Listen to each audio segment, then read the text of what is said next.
Okay, you guys, I hated to rush her off, but we have this other guest who's joining us right now. We still have Julia, but we're going to bring Amy Gravino in.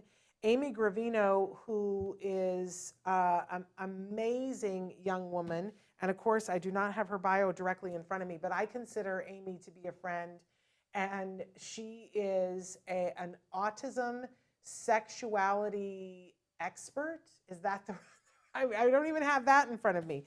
Amy's going to have to tell me because I referred to her the other day as a sexpert, and that might be wrong.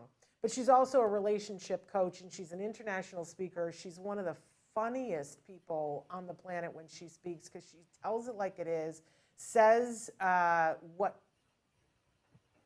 autism sexuality advocate.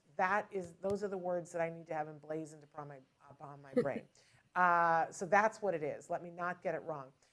But she's a remarkable young woman in her own right and just a brilliant speaker. If you're looking for a speaker boy, Amy Gravino gets it exactly right. Do we have her? Can we welcome her in? Let's bring her on in so she can talk to us. She's going to be hosting 2 of the different hours of stories from the spectrum for us. There she is. Amy, you look beautiful. Hi, Shannon. Thank you so much. Just a brief mention, I'm also on that Progressive Behavior Analysis Autism Council. And you know what? Julia. Thank you for bringing that up because I saw a post that you did last week where, you know, like me, I go, oh, what am I doing here? And you did kind of a post about that where you were like, I'm not really sure why I'm here, but it was a great post, Amy, about why you should be there, why your voice matters, why you should be there. Where would people read that post? Where do they need to go to follow you? Well, that's on my private Facebook, which I generally try to keep to close friends and family. Okay. But I could probably make it public somewhere. I have a Facebook fan page that I never update because I don't know what to do with it. But I'm on Twitter. I'm on Instagram. I sent you all those links. Yes, we've got I'll put it. You know what? I'll put it on my LinkedIn. People can probably check it out. That's probably the best place. Okay. So well, I really appreciate you being with us today because I know you had another appointment that you were rushing to get here from that, but you look great and your background is amazing. And we wanted you to come on and talk briefly about, because you're going to be hosting 2 hours for us during the podcast-a-thon. And tell us a little bit about, because you had talked to me about, you got a little bit of a different focus for each one of those hours. What are you going to be talking about, Amy? Yes, so I'm still sort of forming what exactly the first hour is going to consist of. I'm leaning toward, sharing a little bit of my story, what led me to where I am now with the work that I'm doing with being a relationship coach in the Rutgers Center for Adult Autism Services in New Jersey, and just talking about, I don't know, maybe some ideas I have like for the future of maybe the field of ABA even. I could certainly talk about that. That's something I have a lot to say about. And how it can better address sexuality, which is the area of my particular interest and passion.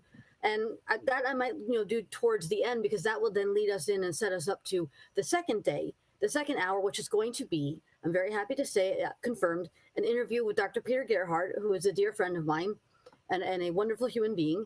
And we're going to talk about all things autism and sexuality.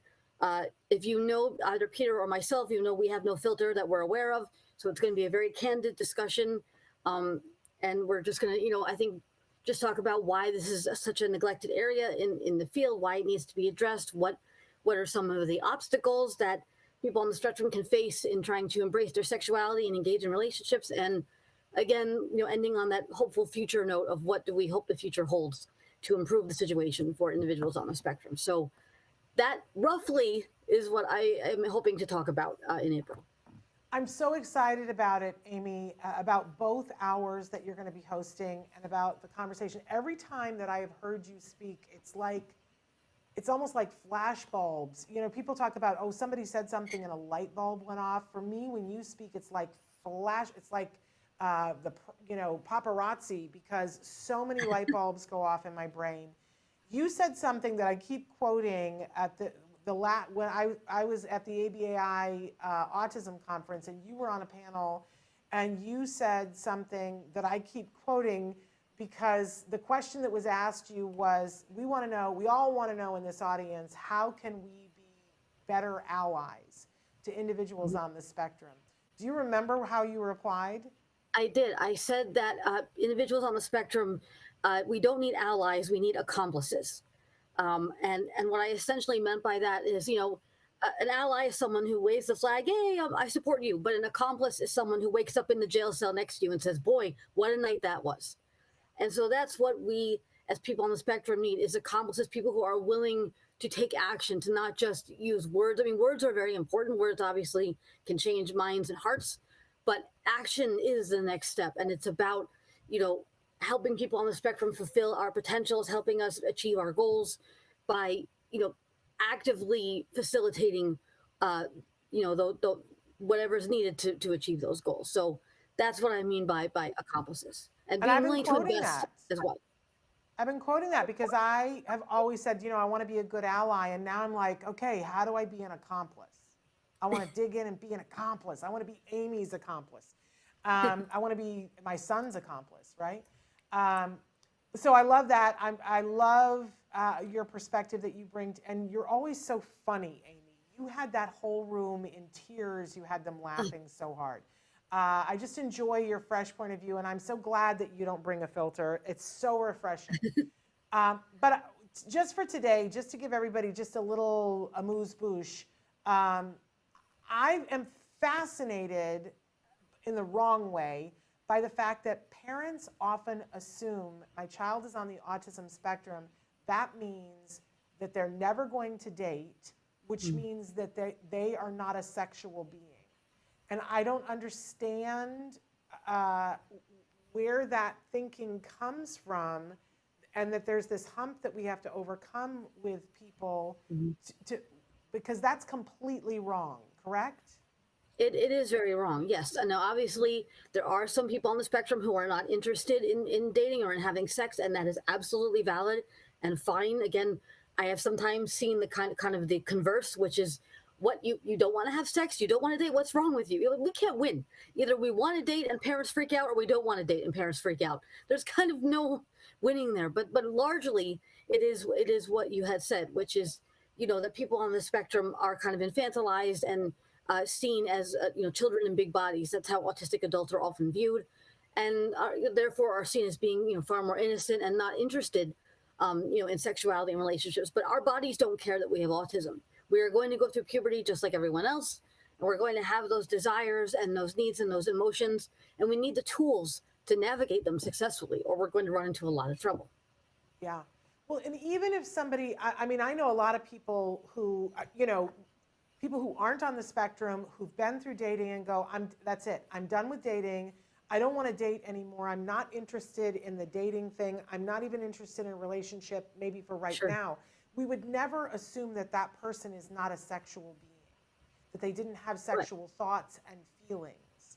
Even if they said, I don't want to date, dating is scary, I don't want to be in a relationship. So I guess that's where I don't, and I see parents who say, oh, no, they're not interested in that. And that always worries me for them, that Maslow's hierarchy of needs, right? Mm-hmm. Well, I think it's hard for parents to see their children as sexual beings, period, regardless of disability or not. Yeah. That's just, that's a function of being a parent. But when you add autism into the equation, I think it makes it even more difficult. And parents are also very afraid. There's a lot of fear, I think, that parents have in this area. And that fear is legitimate. It's certainly real, and I will never dismiss the fear that parents have. But what I like to say is that your fear is not our responsibility. It's not a fair thing to make your fear as a parent the responsibility of people on the spectrum when we are just trying to exist and survive and thrive in a world that's not built for people like us. So fear can't be the thing that runs your ideas in this area. There's lots of other factors, obviously, people from different religious backgrounds, upbringings. There's so many taboos that exist around sexuality just culturally for a lot of people. But by and large, when we are thinking about autism and sexuality, it's that reluctance on the part of parents to see their child, as anything other than their child. And I've been happy that when I've given presentations, I've had parents come up to me and say that hearing from me made them able to see their child in a different light for the first time. So that means a great deal to me. Yeah, well, it means a great deal to all of us. You're doing an amazing service to the world. I was going to say to the community that loves individuals on the spectrum, but it's also, you know, a service to the people who are on the spectrum. So I'm super excited, Amy, that you're going to do these 2 hours for us. They're pretty early morning hours. I want to encourage everybody to go. The calendar is up. We're still inputting more and more information into the calendar. You know, you'll see that if you go to autismnetwork.com, click on the podcast, either click on the picture of the neon circle or click on the podcast-a-thon in the three dots, the three dashes if you're on your phone, or the box if you're on your website. Then click on the calendar. When you go to the calendar, you can see the whole thing. You can just scroll through the whole thing. But if you want to know more about any of the different hours, we are populating. Eventually, there'll be more info. There is some on some of them. Click more info, and you'll find more. And we'll in Amy's hours, I'm going to do it this afternoon. We'll put in all of her links that she sent to me yesterday, so that you can find her. And then we'll put in information about, you're totally confirmed I can put the information about Dr. 𝗃𝗓𝗏𝗏? Yes, I just confirmed with him today. Yes, Wonderful. He's putting in his calendar. So. Okay, so I will put it on our calendar as well. It's a big deal. We've never had him on the show before and always wanted to. So thank you for that. He loves me, so he just does what I tell him to do. Well, that's pretty amazing. We love you too. I'll do what you tell me to do too, Amy. Joannie has written in and said, I want the same thing for my 10-year-old son with ASD that I want for my neurotypical children, to be happy and healthy, to be loved and supported, to be good citizens. ASD shouldn't change that. Thank you, Joannie. Absolutely. And she does say, I do think he may need more support, so I need to know how to do that. Yes, and I appreciate you. I hope, Joannie, that you get a little bit of that every day, and that every hour of the podcast-a-thon that you will, but especially on these kinds of matters. I'm so glad that Amy's going to be driving the bus for us, which is wonderful. All right, we are officially out of time, but thank you so much for coming and being with us today, Amy, and we are so looking forward to your takeovers during the podcast-a-thon. Thank you. It's my pleasure, Shannon. Thanks for having me on. You take care.